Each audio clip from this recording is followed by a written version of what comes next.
නමස්කාර වේවා බුදුරුවනට සමදා බුදු හිමි සරණ යමි. නමස්කාර වේවා ධම්රුවනට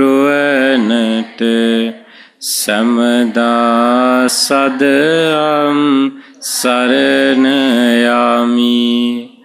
නමස්කාර වේවා සංඝරුවනට සමදා මහා සංඝ සරණ යමි. නමස්කාර වේවා තුනුරුවනට සමදා තිසරණ සරණ යමි. සාදු සාදු.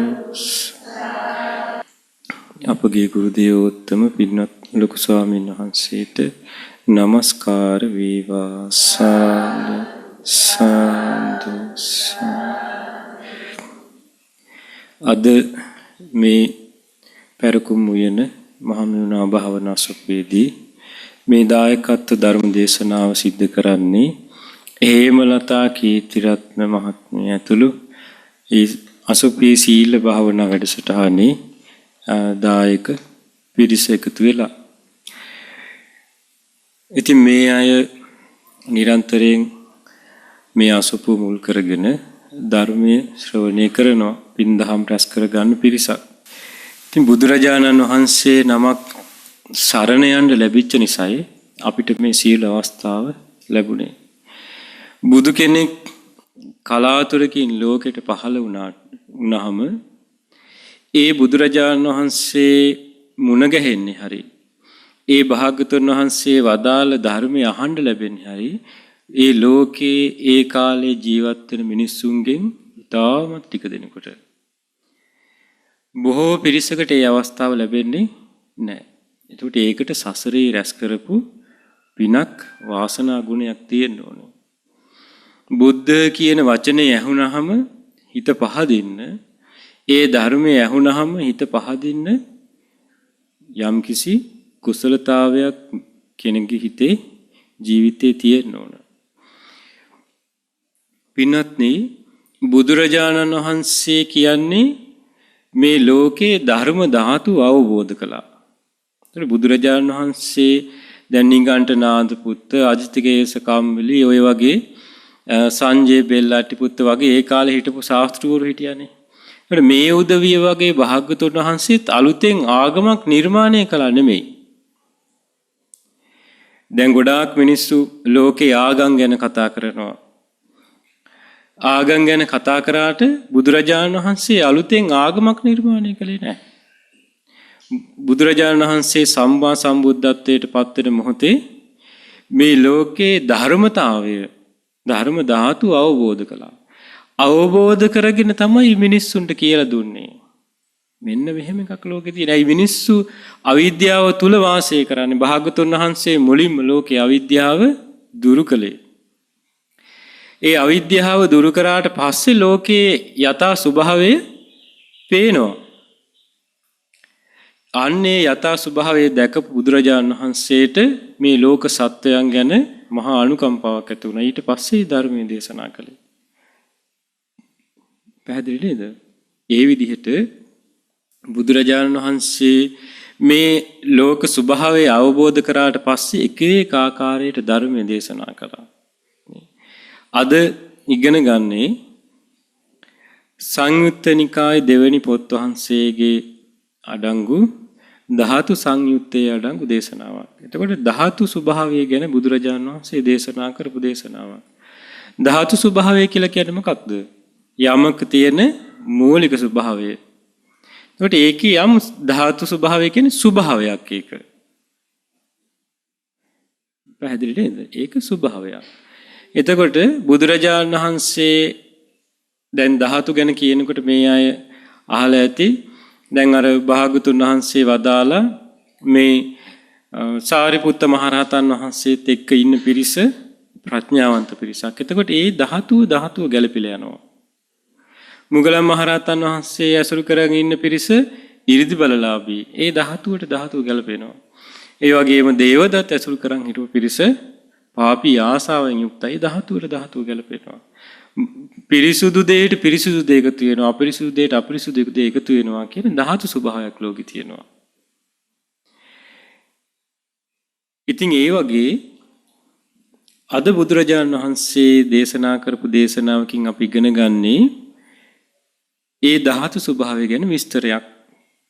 මේ දේශනාවේ නම තමයි සනිදාන සූත්‍රය. මොකද්ද? සනිදාන හේතු සහිත වීම ගැනයි බුදුරජාණන් වහන්සේ මේකදී දේශනා කරන්නේ. සවැත් නුවරදී තමයි භාගතුන් වහන්සේ මේ උතුම් දේශනාවත් සංඝයාට වදාළේ. භාගතුන් වහන්සේ වදාලා බුදුරජාණන් වහන්සේ ඒ ශ්‍රාවක සංඝරත්නයේ වැඩ හිටිය භාගතුන් වහන්සේ පිරිවරාගෙන ඒ වගේම භික්ෂු භික්ෂුණී උපාසක උපාසිකා කියන සිව්වණක් පිරිසම හිටිය. ඉතින් එතනදී භික්ෂුන් වහන්සේලා ආමන්ත්‍රණය කරලා තමයි මේ දේශනාව දේශනා කළේ. කාම විතරක උපදිනවා නම් උපදින්නේ හේතු සහිතව මිසක් හේතු රහිතව නෙමෙයි කියනවා. එතකොට ව්‍යාපාද විතරක උපදිනවා නම් උපදින්නේ හේතු සහිතව මිසක් හේතු රහිතව නෙමෙයි. විහිංසා විතරක උපදිනවා නම් උපදින්නේ හේතු සහිතව මිසක් හේතු රහිතව නෙමෙයි කිය. මේක තමයි දේශනාවේ ආරම්භය. මොකද්ද?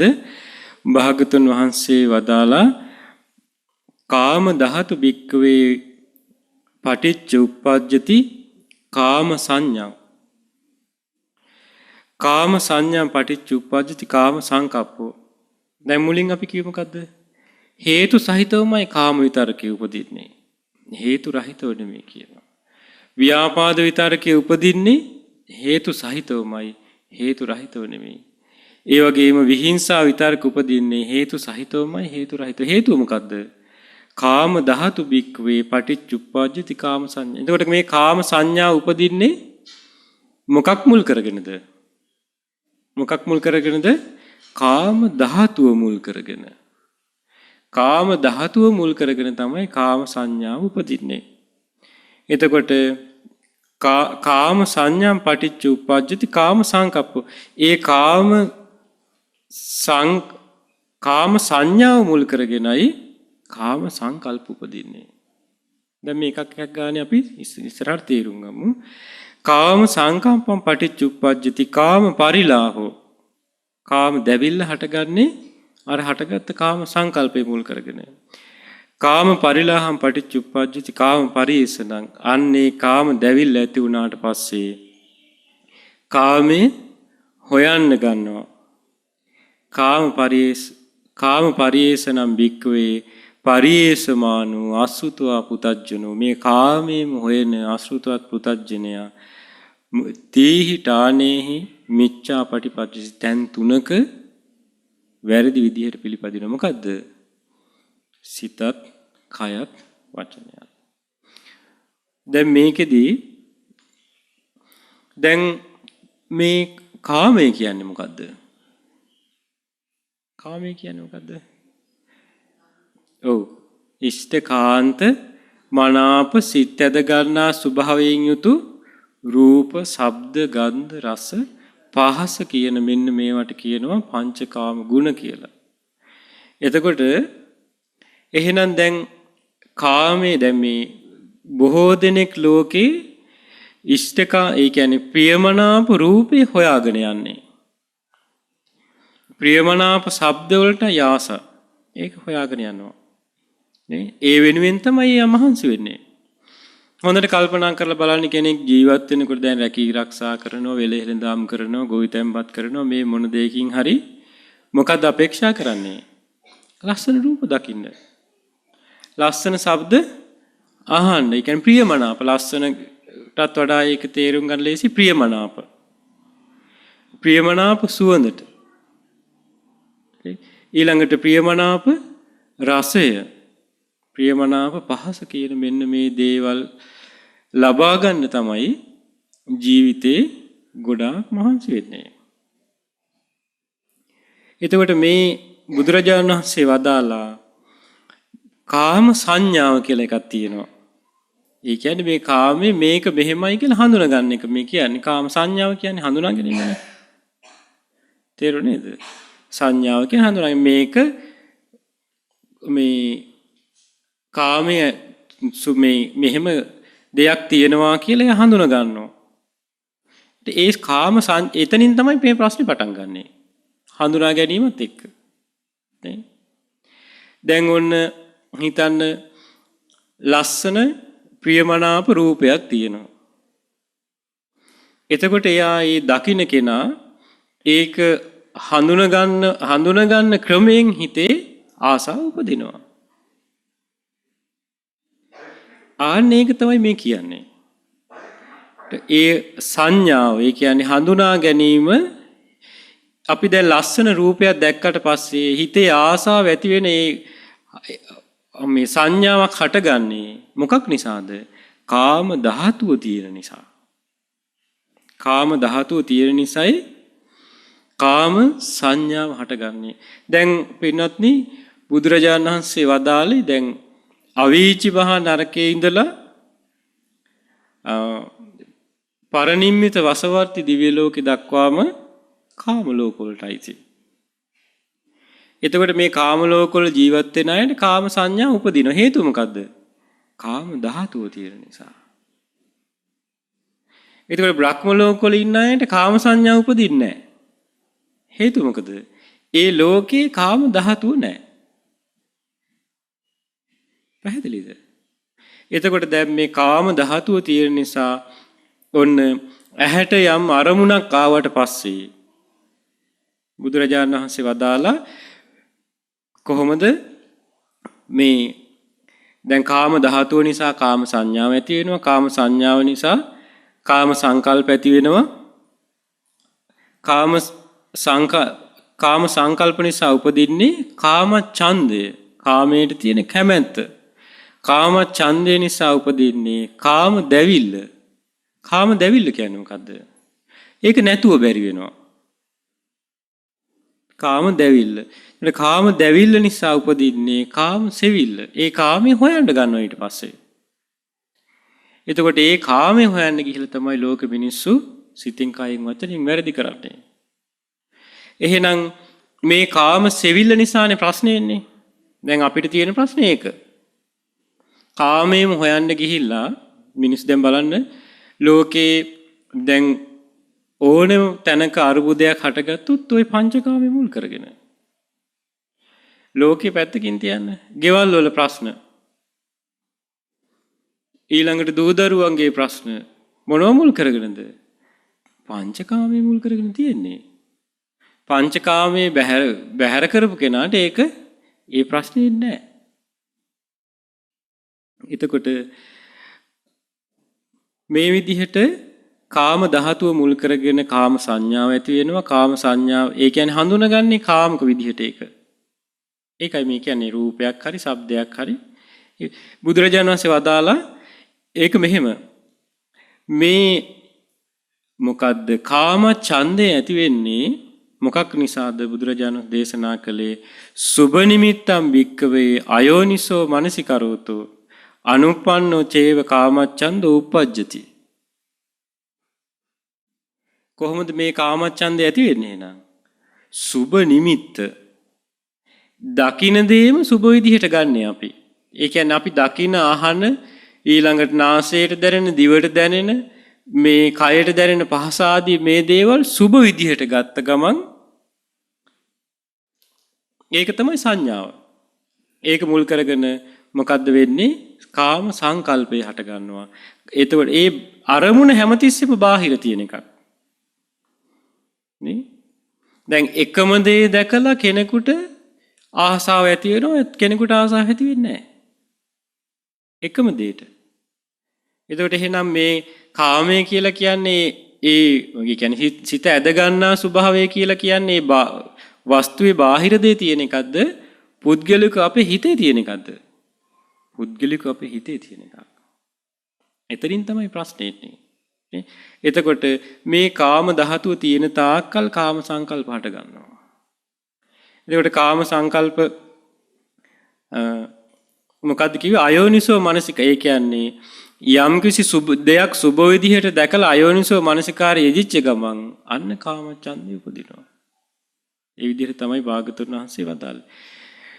දැන් බලන්න මේ කාමයේ ඒ විදිහටම හඳුනාගත්තට පස්සේ මිනිස්සු මහා විනාශයටපත් වෙනවා. දැන් භාගතුන් වහන්සේ කාලේ හිටියා අර මහදන සිටුවල අහලා ඇති මේගොල්ලෝ. අර වයසට ගිහිල්ලා මොකද කර කර හිටියේ? හිඟා කනවා. හිඟා කනවා ඇයිද? මොකද 80 කෝටියක් ධනෙ තිබ්බා මහත්යාට, 80 කෝටියක් ධනෙ තිබ්බා නෝනට. මොකද කළේ මේගොල්ලෝ? කාමයෙන් හෙව්වා. කාමයෙන්ම සතුටු වුණා. එතනින් එහාට දෙයක් ජීවිතේ කල්පනා කරේ නැහැ. ඊට පස්සේ නිතර ගෙදර උත්සව, ඊට පස්සේ නොඑක් මේ කාමයට මේගොල්ලෝ වියදම් කළා. කාමය කියලා කියන්නේ රූප, ශබ්ද, ගන්ධ, රස, පහස කියන මේ පහම. නේ? අන්තිමට මේගොල්ලෝ මේ මහත්යාගේ ටික ඉවරුණා සල්ලි. ඊට පස්සේ කිව්වා මේ මගේ සල්ලි තියෙනවනේ දෑවැද්දට හම්බෙච්ච කියලා නෝන කිව්වා. එතකොට 80 කෝටියක් දෙමාපියෝ හිතේ මේ මොකද්ද කෝටි 160ක් මේගොල්ලෝ ජීවත් වෙන කාලේ වියදම් කළ ඉවර කරන්න පුළුවන්ද මෙච්චර කියලා හිතුවේ. අන්තිමට අතරමඟදී ජීවිතේ තියද්දිම කෝටි 160ම නැති වුණා. බුදුරජාණන් වහන්සේ දෙන්න දැකලා මොකද කිව්වේ? භාගතුන් වහන්සේ වදාළ මේ දෙන්නා තරුණ කාලේ ව්‍යාපාර කරා නම් මේ රටේ ඉන්න ධනවත්ම කෙනා වෙනවා කියලා. මැදි වයසේදී ව්‍යාපාර පටන් ගත්තා නම් ඒ විකාර අතහැරලා දෙවැනියට ධනවත් කෙනා වෙනවා කිව්වා. මේ මැදි වයස ඉක්මුවාට පස්සේ හරි පටන් ගත්තා නම් ව්‍යාපාර මේ රටේ ඉන්න තුන්වෙනි පෝස්තාව වෙනවා කිව්වා. දැන් ඒක ඉවරයි. දැන් මේගොල්ලන්ට මුකුත් කරගන්න විදිහක් නැහැ. ඒකට ඒ තිබුණ හැකියාව පින ඔක්කොම ගෙවිලා ගියා. බුදුරජාණන් වහන්සේ වදාලා තරුණ කාලේ මහණුනා නම් මේගොල්ලෝ රහත් වෙනවා කිව්වා. නෝන අනාගාමී වෙනවා කිව්වා. ඊළඟට මහත්තයා මැදි වයසේදී පැවිදි වුණා නම් අනාගාමී වෙනවා. කොයි විදිහට මගඵල ලබන්න වාසනාව මේගොල්ලන්ට තිබ්බා. කාමයෙන් හොයන්න ගිහිල්ලා සිතින් කයෙන් වචනෙන් වැරදි කළා. මොකද උනේ? අන්තිමට මාළු නැති මේ විලග්ගාව ඉන්න නාකි කොක්කු කෙකිනිය වගේ කිව්වා. දැන් බලන්න කිව්වා මේගොල්ලන්ට වෙච්ච දේ. දැන් නිරේ යන්නේ කිව්වා. දැන් බේර ගන්න විදිහක් නැහැ. ඒ මොකක් මුල් කරගෙනද? කාමයේ පරිේශන. කාමයේ තමයි හෙව්වේ. එතකොට කාම සංඥාව ඒ කියන්නේ ඇති වුණාට පස්සේ ඒ ගැන එයා හිතනවා කාම සංකල්ප. කාම සංකල්ප හිතන්න මොකද්ද වෙන්නේ? දැවිල්ලක් එනවා. කාම දැවිල්ල. ඒ කියන්නේ නැතුව බැරි වෙනවා ඒක. ඔන්න ටීවී එකේ පෙන්න වෙලෙන් දැන්නීමක් කෑමක් වෙන්නනවා. නේ? කඩවල් ගාන ගිහින් හොයන්නේ නැද්ද? ඒගොල්ලෝ හොඳට මේක දන්නවා අපේ තියෙන දුර්වලතාවය. ඊට පස්සේ මොකක් හරි ඔන්න සුවඳ જાතියක් පෙන්නනවා. නේ? ඔන්න මේ පොළොන්නරුවේ නැති වුනහම දුරක හරි ගිහිල්ලා ඔන්න කොළඹ යන කෙනෙක් ඉන්නවා එහෙවත් කඩේක බලලා අනේ මල්ලි ගෙනත් දීපන්කෝ කියලා ඔන්න කී සල්ලි දෙනවා ඒක මෙහෙ නෑ කියලා. ඇයි නැතුව බැරි වෙනවා ඒක. මේ ඒ හේතුව මොකද? කාමයේ කියලා කියන්නේ වටිනා දෙයක් විදිහට අපේ හිතට ගිහින් තියෙන්නේ. කාමයේ කියන්නේ පින්වත් වටිනා දෙයක් නෙමෙයි. බුදුරජාණන් වහන්සේ වදාළේ මෙන්න කාමයේ ගැන මෙහෙම. මේක හිතේ ඇති වෙන සංකල්පයක්.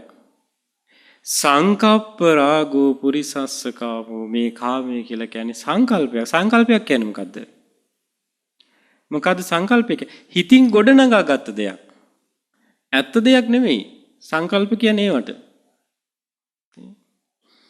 එතකොට දැන් සමහරු ඔය උගත් කියන අය කතා කරනකොට බෞද්ධ සංකල්පය තුල මෙහෙමයි තියෙන්නේ. ඒ මිනිස්සු සංකල්පය ගැන දන්න විදිහ. බුදුරජාණන් වහන්සේ ලෝකෙට සංකල්පයක් නෙමෙයි ඉදිරිපත් කළේ සත්‍ය. මේ දැනුම මුල් කරගෙන පව් කරගන්න මිනිස්සු. ඒකට කරන්න දෙයක් නැහැ අපිට. බුදුරජාණන් වහන්සේ අදාළේ කාමය කියන්නේ සංකප්ප රාගෝ පුරිසස්ස කාමෝ. මේ මිනිස්සුන්ගේ ආසාව බැඳීම රාගය කියලා කියන්නේ සංකල්පයකට බැඳී යාමක්. කාමය කියලා කියන්නේ සංකල්පයකට බැඳී යාමක්.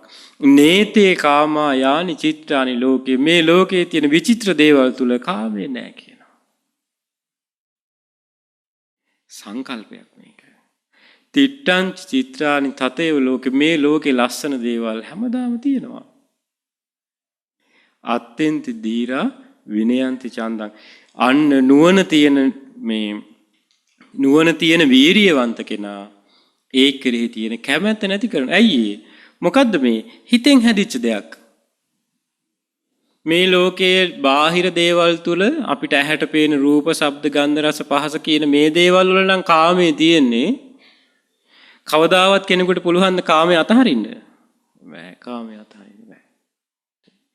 එතකොට දැන් කාමයේ ගැන කතා කරාට මේක මේ බාල තරුණ මහලු කියලා වේදයක් නැහැ.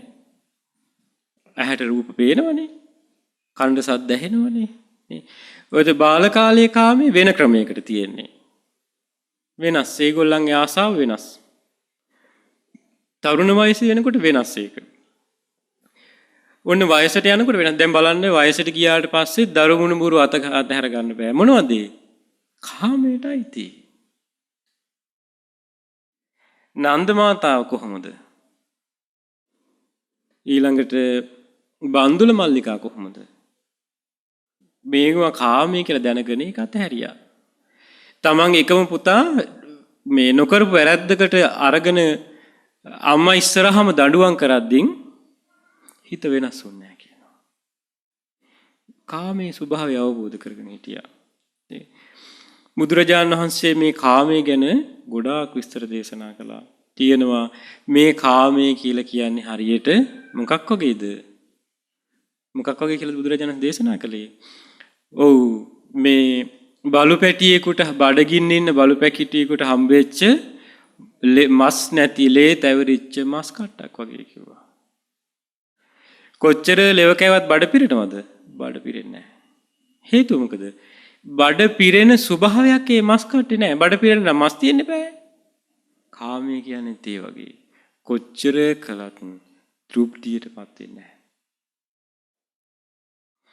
ඒ වගේ බුදුරජාණන් වහන්සේ වදාලා මේ කාමය කියලා කියන්නේ මහා දුකක්. එතකොට ඒ පීඩාවක් විතරයි ඉතුරු වෙන්නේ අන්තිමට. භාගතුන් වහන්සේ වදාලා මේ කාමය කියලා කියන්නේ හරියට උගුස්සෙක් ගෙනියන මස් ඇදල්ලක් වගේ කිව්වා. එතකොට මොකද වෙන්නේ? අනිත් උගුස්සු ගිජිලිහිණි පස්සෙන් ඇවිල්ලා කොටනවා. මස් ඇදල්ලටද කොටන්නේ උගුස්සටද කොටන්නේ? උගුස්සට කොටන්නේ. අරක අතහැරියේ නැත්තම් මැරෙන්න වෙනවා. කාමය කියන්නේ ඒ වගේ කියනවා. ගිජිලිහිණි ගෙනියන උගුස්සිය ගෙනියන මස් ඇදල්ලක් වගේ කියනවා. ඒක අල්ලන් ඉන්න තාක්කල් දුක. භාගතුන් වහන්සේ වදාලා මේ කාමය කියලා කියන්නේ හුලුවත්තක් වගේ කිව්ව. ඔන්න කෙනෙක් හුලුවත්තක් අරගෙන යනවා. ඉස්සරහට හුලඟෙනවා. මොකද වෙන්නේ? අත පිච්චෙනවා. මොකද්ද කරන්න ඕනේ? හුලුවත් අතහරින්න ඕනේ. නැත්තම් පිච්චෙනවා. ඊළඟට බුදුරජාණන් වහන්සේ වදාලා මෙන්න මේක නම් හොඳට තේරෙනවා. හීනෙන් කෙනෙක් ලස්සන උයනක ඇවිදින්න යනවා. දිය ඇලි තියෙනවා, මල් වතු තියෙනවා. නේ නොයේ ක්‍රණීත කෑම බීම. ඉතින් මෙයා මේ ඇවිදිනවා. ඇවිද ඉන්නකොට එකපාරට ඔන්න ලස්සන මල් වතු, ලස්සන කුරුල්ලෝ ඉන්නවා. එකපාරට ඇහැරෙනවා. මොකද වෙන්නේ? මොකද නැහැ. හීනේ. ආන්නේ වගේ කාමය කියන්නේ හීනයක් වගේ කිව්වා. හීනයක් වගේ. ඇත්ත නෙමෙයිද? මෙන්න මේ විදිහට කාමයේ ආදීනව කල්පනා කරේ නැත්නම් මතක තියාගන්න. පින් රැස් කරලා සුගතියක ඉපදුනත් කාමයේ ආදීනව කල්පනා කරේ නැත්නම් එතන ප්‍රමාදයටපත් වෙනවා. එතනින් එහාට යන්න බෑ. එතනින් එහාට හිත දියුණු කරන්න බෑ. ඊට පස්සේ සත්පුරුෂය ඇවිල්ලා ධර්මයේ කියනවා. මේ විදිහම තමයි ඊට පස්සේ. නේ? දැන් මේ ලෝකෙත් එහෙමනේ මිනිස්සු වෙලා ඉපදෙන්නේ පින් රැස් කරගත්තානේ. එතකොට ඒගොල්ලෝ දම්පැන් පූජා කරලා සිල් රැකලා තියෙනවනේ අතීත ජීවිතවල. දැන් මේ ධර්මයට යොමු වෙන්නේ නැති පින් දහම් කරා යොමු වෙන්නේ නැත්තේ. අර කාමයට මත් වුණා. ලැබිච්ච දෙයට මත් වෙනවා. ඒකයි. ඒ නිසා බුදුරජාණන් වහන්සේ වදාලා මේ කාමය කියලා කියන්නේ ගිනි අඟුරු වලක් වගේ කිව්වා. මිනිස්සෙගේ ප්‍රමාණයට වඩා ගැඹුරට ගිනි අඟුරු පොළොපු දැල්ල නැති ගිනි අඟුරු වලක් තියෙනවා. දැකලා තියෙනව නේද? අර කම්මල් වල එහෙම අර පොල් කට අඟුරු ගිනියම් වල තියෙන. ආන්නේ වගේ. දැල්ල නැහැ ගිනියම් තියෙනවා. ආන්නේ වගේ කිව්වා. වැටුනොත් මොකද වෙන්නේ? ආන කාමෙන්ට ඔය ටික තමයි. ඔය ටික තමයි අතහරිනකම් ප්‍රශ්නේ තියෙනවා. අතහරින තාක්කල් ඒකේ පීඩාව තියෙනවා. කාමයේ කියන්නේ මේවා. එතකොට ඒ තමයි ඇත්ත මේකේ. ඒ වුණාට අපිට හිතෙන්නේ මොකද්ද? ඔන්න මේ දරුවෙක් කතා කරේ නැහැ. ඊළඟට ඔන්න මහත්තයා කෝල් කරන්නේ නැහැ. නෝනා කතා කරන්නේ නැහැ. මොකද්ද? බාරපතල පීඩාවක් හට ගන්නවනේ හිතේ. නැද්ද? මොකක් නිසාද මේ? එහෙම කෙනෙක් හිටපු නිසානේ. ඒකට ඇල්මක් තිබ්බ නිසානේ. නැද්ද? ඒකයි කාමය කියලා කියන්නේ ණයට ඉල්ලගත්ත දෙයක් වගේ කිව්වා. මිනිස්සෙක් ඔන්න කෙනෙක් ඔන්න මගුල් ගෙදරට යනවා කියලා හිතන්න ලස්සනට ඇඳගෙන මාලයක් ඉල්ල ගන්නවා කෙනෙක්ගේ. කරාබු දෙකුත් ඉල්ල ගන්නවා. එල්ලෙන්න. නේ? ඔය චේන් එකකුත් පවුන් දෙක තුනක දා ගන්නවා. ඉතින් දැන් එහෙම එකක් දැම්මහම මේ බෙල්ලෙනු තෙලියට නේ ඒක දාන්නේ. ඔව්. ඇඳුමට උඩින් තමයි ඒක දාන්නේ. ඇයි නැත වැඩ නැහැ පේන්නේ නැහැ කට්ටියට. ඊළඟට ඔන්න ඇඳුමකුත් වටිනා එකක් ඉල්ල ගන්න ඕන සාරියක් ඉල්ල ගන්න. නැත්තම් කලිසමක් කමිසයක් ඉල්ල ගන්නවා වටිනා එකක්.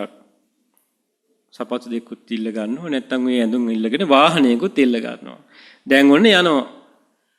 මෙහෙම යනකොට අර අයිතිකාරයා මගදී හම්බ වෙනවා. මොකද කියන්නේ? හරි වැඩේ මට ওই ටික ඕනි කියනවා. දැන් මොකද කරන්නේ? බෑ කියන්නද?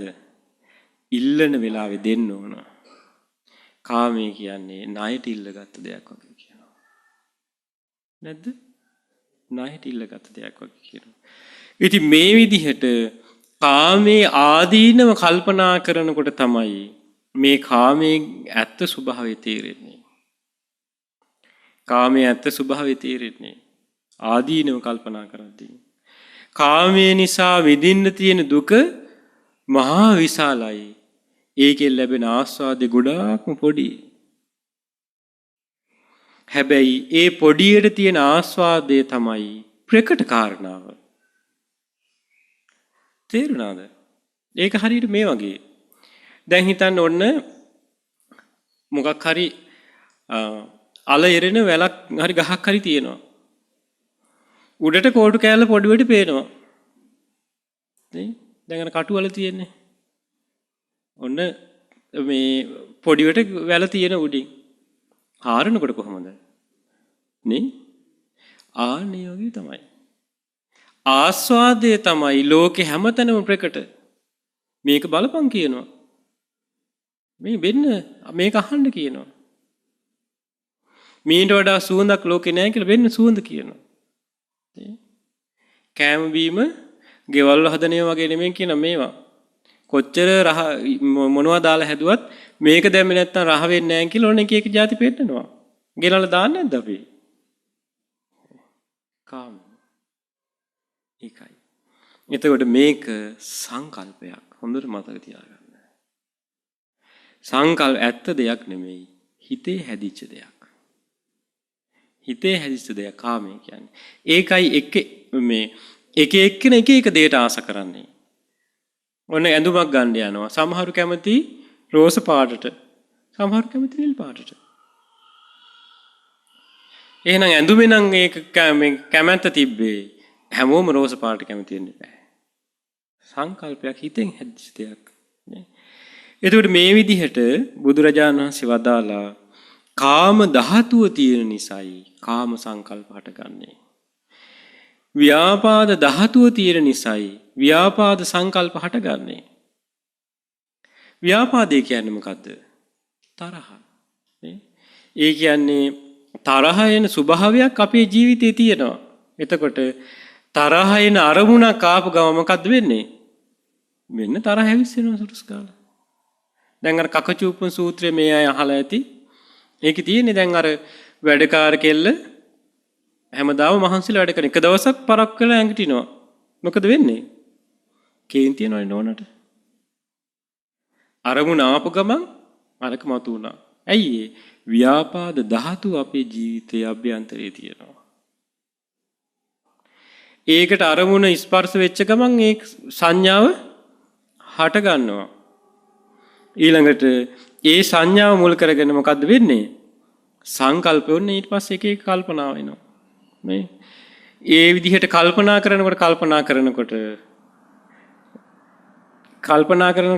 කරනකොට මොකද වෙන්නේ? ඒක නැතුව බැරි වෙනවා. හිතන්න ඕනේ කෙනෙක් වැරද්දක් කළා. මම කරි අපිට අකමැති දෙයක් කළා. ආයා හිතනකොට මොකද්ද වෙන්නේ? ඕකන යහතින් තියන්නේ නැහැ කියලා හිතෙන්නේ නැද්ද? ඊට පස්සේ ඔන්න මොනවා හරි කර එක්ක බයිනවා. එහෙම නැත්නම් මූණට මොනවා හරි කරගන්න බැරි වුණොත් මොකද්ද කරන්නේ? කොඩි විනයක් හරි කරනවා. මොකු හැඳි ගෑවිලා ඵලයන් කියලා. මේගොල්ලෝ කරනව නෙමෙයි මම කරන්නේම කියන්නේ. එහෙම කරන මිනිස්සු. එතකොට මොකද අර කාමයේ මේ ව්‍යාපාදයේ හිතේ තියෙන නිසා. එතකොට ව්‍යාපාදේ දුරු කරගන්නේ කොහොමද? කාමයේ ගැන තියෙන ආසාව දුරු කරගන්නේ කොහොමද? ආදීනව කල්පනා කිරීම. ව්‍යාපාදේ කාමයේ ස්වභාවය මේකයි කියලා කල්පනා කරනවා. ව්‍යාපාදේ දුරු කරගන්න කියලා බුදුරජාණන් වහන්සේ කොහොමද දේශනා කළේ? මේ සිත වඩන්න කිව්වා. නේ ඊළඟට තමයි බුදුරජාණන් වහන්සේ වදාළා විහිංසා විතරක අනිත් අයට හිංසා පිහිඩා කරන අරමුණක් ස්පර්ශ වෙච්ච ගමන් කෙනෙකුට හිංසාවක් කරන්න. දැන් සොන්න සමහර ඉන්නවා සාමාන්‍යයෙන් මෙහෙන් අපිට නම් අඩුයි ඒක. ඔන්න මේ පාරේ යනකොට ඔන්න මොකෙක් හරි සතෙක් ඉන්නවා. එතකොට එයාට මොකක්ද එකපාරට හිතෙන්නේ? ගල් ගැටියකින් හරි ගහන්න ඕන කියලා හිතෙනවා. හිතෙනවද නැද්ද? එහෙම ඉන්නවා. ව්‍යාපාද ධාතුව තියෙනවා. විහිංසා ධාතුව තියෙනවා. එතකොට ඒකට අරමුණ ස්පර්ශිච්ච ගමන් එයා ඒ විදිහට තමයි හඳුනගන්නේ ඒක. මේකට ගහන්න ඕන. මේ කෙනා පීඩාවටපත් වෙනවා නම් හොඳයි කියලා විහිංසා සංකල්ප ඒක හඳුනගන්නේ මේ විදිහට. ඒ විදිහට හඳුනගත්තට පස්සේ ඒකත් එක්ක සංකල්ප හට ගන්නවා හිතේ. ඒ කල්පනා කරනවා. කල්පනා කරන මොකද්ද වෙන්නේ? ඊට පස්සේ ඒක මේ කල්පනා කරනකොට ඒ ගැන කැමැත්තක් ඇති වෙනවා. ව්‍යාපාද ඡන්දය. එතකොට විහිංසාවත් ව්‍යාපාදයේ ගොඩක් දුරට එක වගේ කිට්ටුවෙන් තියෙන්නේ. මේ දෙකම පටිඝය මුල් කරගෙන හටගන්නේ. පටිඝ අරමුණු මුල් කරගෙන හටගන්නේ. දැන් කාමයේ හටගන්නේ මේ සුබ නිමිත්ත මුල් කරගෙන විහිංසාවත් ව්‍යාපාදයක් දෙක පටිඝ නිමිත්ත මුල් කරගෙන හටගන්නේ. මේ විදිහට විහිංසා විතරක මේ විහිංසා කැමැත්ත මොකද්ද ඡන්දේ හට ගන්නවා කැමැත්ත. එතකොට මොකද්ද වෙන්නේ? ඒක හොයනවා මේ කෙනාට හානි කරන්නේ කොහොමද කියලා එයා හොයනවා. ඊට පස්සේ ඒ විදිහට හොයනකොට මොකද්ද වෙන්නේ? සිතින් කයින් වචනෙන් වැරදි වෙනවද නැද්ද? වෙනවා. ආන්නේ අය මෙරිලා දුගතිය උපදින ඊට පස්සේ. බුදුරජාණන් දැන් බලන්න දැන් ওই පහුගිය කාලේ දැන් චීනෙට දැන් අර අසනීප හැදුනා වෛරසෙ නේ. දැන් අපේ අය මෙහි ඉඳන් මේ පින්දහම් කරනකොට සෙත්පතන අනේ දන්නේ අඳුරන්නේවත් නැහැ මිනිස්සු. සෙත්පතන අනේ මේ අය නිදුක් වේවා කියලා. ඒ වුණාට දැන් ඒගොල්ලොත් එක්ක තරඟ හිටපු බටේ රටවල මොකද කිව්වේ? යසයි කිව්වොත් අපිට සතුටුයි කිව්වා මෙහෙම ප්‍රශ්නයක් වෙලා හරි මේගොල්ලෝ කන්ට්‍රෝල් වෙන එක පාලනය වෙන එක. කොච්චර නීචයිද බලන්න. ඇයි අපිට එහෙම හිතෙන්නේ නැත්තේ? අපිට හිතෙන්නේ නැත්තේ අපි බුදුරජාණන් වහන්සේ සරණ ගිහින් නිසා. ඔන්නේ මේ ලෝකෙට මේ ආදර්ශ දෙන මේ උපදෙස් දෙන රටවල් හිතන විදිහ. ඇමරිකාවෙන් කියනවා සතුටුයි අපිට කියලා. අර දහස් ගණන් මිනිස්සු මැරෙනකොට. ඊළඟට ඒ රටේ මිනිස්සුම දැන් මට මේ පහුගිය දවසක කෙනෙක් කිව්වා ඒ හැදිච්ච අය අනිත් අයට බෝ වෙනවා නම් හොඳයි කියලා නිරෝගී අය ගැන වෛරයෙන් ඉන්නේ. එතකොට පොදු තැන් වල කෙල ගහනවා. එයි අරගොල්ලන් එතකොට ඒ තැන් වලට ගියාම මේ බෝ වෙන නිසා. නේ? මේ ඒ වගේ කියලා විස්තර කිව්වා. මෙහෙම තියෙනවා කියලා. අපි එහෙමද? අසනීපයක් හැදෙනොත් ඔන්න හෙම්බිරිස්සාවක් හැදෙනවා. වැඩි ඕන හෙම්බිරිස්සාවක් හැදෙනවා. එතකොට කෙනෙකුට කැම ටිකක් බෙදන්න යන්නේ නැහැ. අනික් කෙනාට බෝ වෙයි කියලා.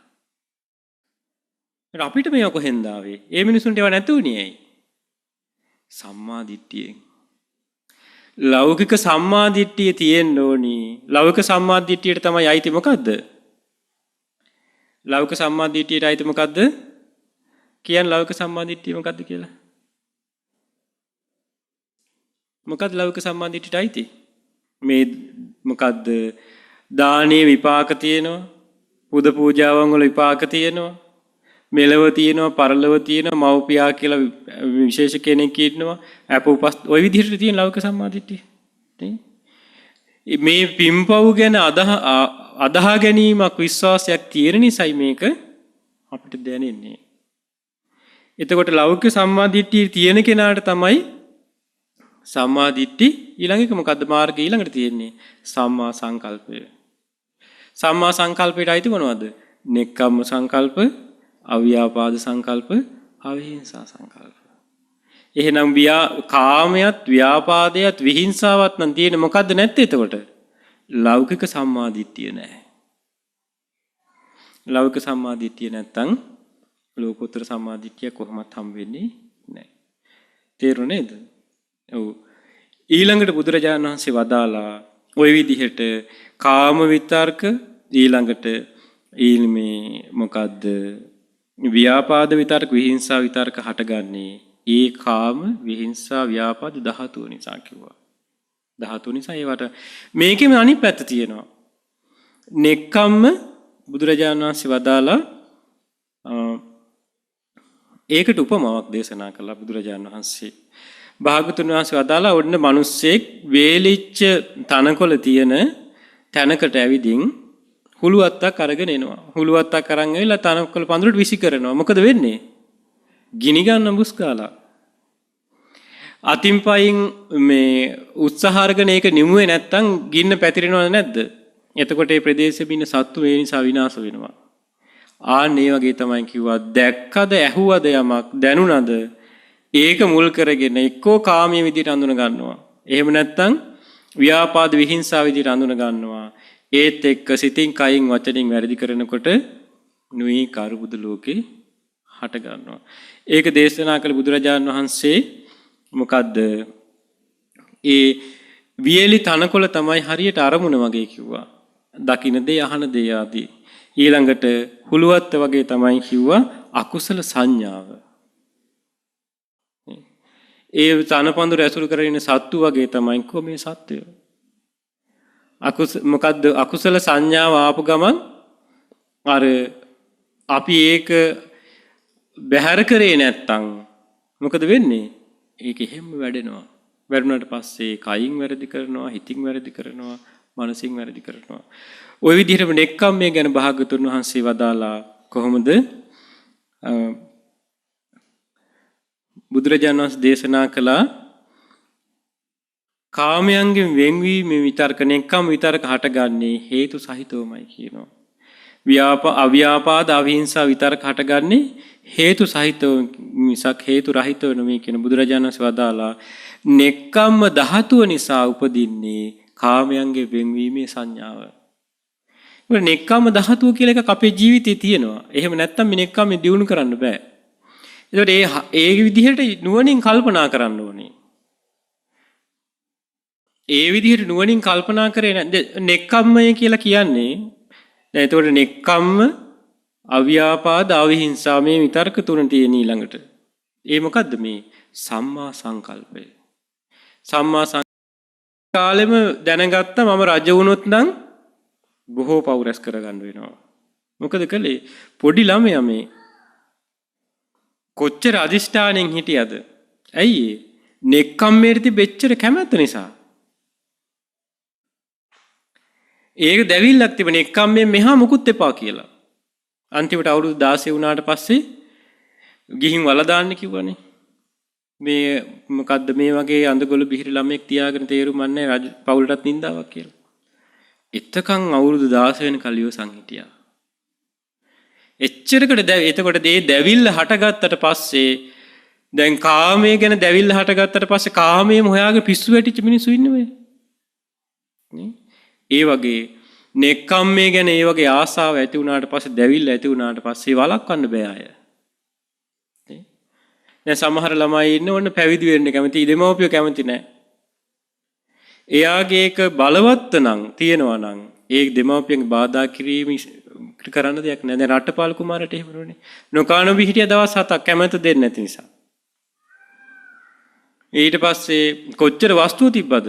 රටකට කන්න දෙන්න පුළුවන් මාසයක් එච්චරකට සල්ලි තිබ්බා. එච්චරකට වස්තුව තිබ්බා. අන්තිමට ඔක්කොම අතහැරියා නෙක්ඛම්ම දැවිල්ල.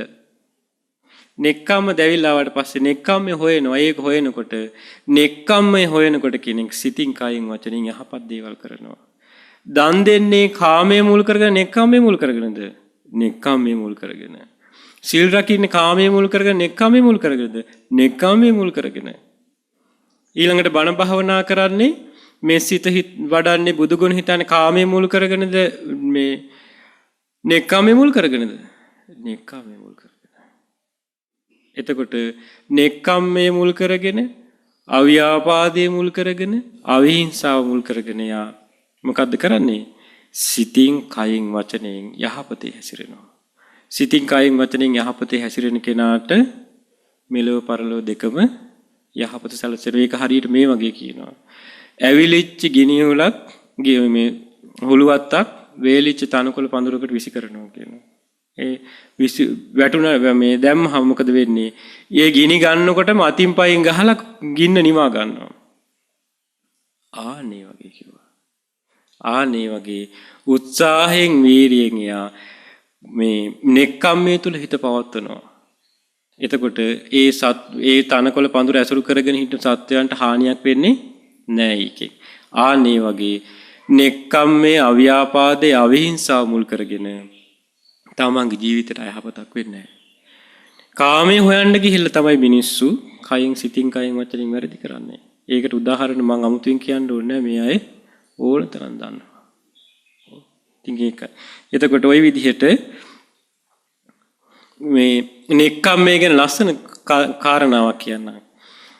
මේ නන්දන උයනේ දෙවි කෙනෙක් අප්සරාවන් පිරිවරාගෙන මේ විමාන තියෙන නන්දන උයනේ ඇවිදගෙන යද්දී මෙයාට සතුට ඇති වෙනවා. ඒ කාමයට දිව්‍ය ලෝකේ තියෙන කියනවා මේ නන්දන උයන විමාන සහිත මේ නන්දන උයනේ තියෙන මේක දැකලා නැත්නම් කිසි කෙනෙක් මේ ලෝකේ සැප කියන දේ දන්නේ නැහැ කියනවා. සැප කියන දේ දන්නේ නැහැ කියනවා. අර දෙවියා කියන්නේ. එතකොට තව දෙවි කෙනෙක් කියනවා අනේ මෝඩයෝ. ඔහේ දන්නවද කියලා රහතුන්ගේ වචන දන්නේ නැහැ කියනවා. රහතුන්ගේ වචන දන්නවනම් ඔහොම කියන්නේ නැහැ කියනවා. මේ කාමය කියලා කියන්නේ හීන දෙයක්. සමාධියකින් උපදින සැපය කාමයේ කොච්චර තිබ්බත් ගන්න බෑ. ඒක අහසට පොළොව වගේ. කාමෙන් එච්චර සැපයක් උපදින්නේ නැහැ නෙක්ඛම්මෙන් තියෙන තරම්. ඒකයි රජවරු ඒ රජසැප අතහැරලා පිණ්ඩපාතයට ලැබෙන දෙයක් අරගෙන කහල ගොඩවල් වල තිබු රෙදි කෑලි එකතු කරලා පොරවගෙන ගස් කොළන් යට වාඩි වෙලා ඒ නෙක්ඛම් සැපෙ විඳේ. කාමේ හීන දෙයක් විදිහටත් නෙක්ඛම්මේ උතුම් දෙයක් විදිහට තේරුම් ගත්තොත් අපේ ජීවිතයටත් යහපත උදා කරගන්න පුළුවන්. පැහැදිලි නේද? ඉතින් ඒ නිසා මේ දේශනාවේදී බුදුරජාණන් වහන්සේ වදාළේ කාමය, ව්‍යාපාදයේ විහිංසාව හටගන්න හේතුවත් නෙක්ඛම්මේ අව්‍යාපාදයේ අවිහිංසාව හටගන්න හේතුවත් ගැන. ඒ ධාතු ස්වභාවය මුල් කරගෙන ඒක හටගන්නේ. එතකොට මේ ධාතු ස්වභාවය වෙනස් කරගත්තොත් හඳුනා ගන්න විදිහ වෙනස් කරගත්තොත් ඒක අපිට එකම අරමුණක කාමයේ ඇති කරන අරමුණ මුල් කරගෙනම අපිට නෙක්ඛම්මයේ ඇති කරගන්න පුළුවන්කම ලැබෙනවා. ඉතින් ඒ නිසා මේ සියලු දෙනාටත් මේ භාගතුන් වහන්සේ වදාළ ධර්මය අහලා මුලින් මේ ධර්මය ගැන පැහැදීම ඇති කරගන්න භාගතුන් වහන්සේගේ අවබෝධය ගැන ඒ පැහැදීම ඇති කරගෙන මේ විදිහට අපිට නෙක්ඛම්ම සංකල්ප, අව්‍යාපාද සංකල්ප, අවිහිංසා සංකල්ප දියුණු කරගෙන මේ බුද්ධ ශාසනය තුල පිහිට පිරිසරණ ලබන්න වාසනාව ලැබේවා. සාදු සාදු සාදු.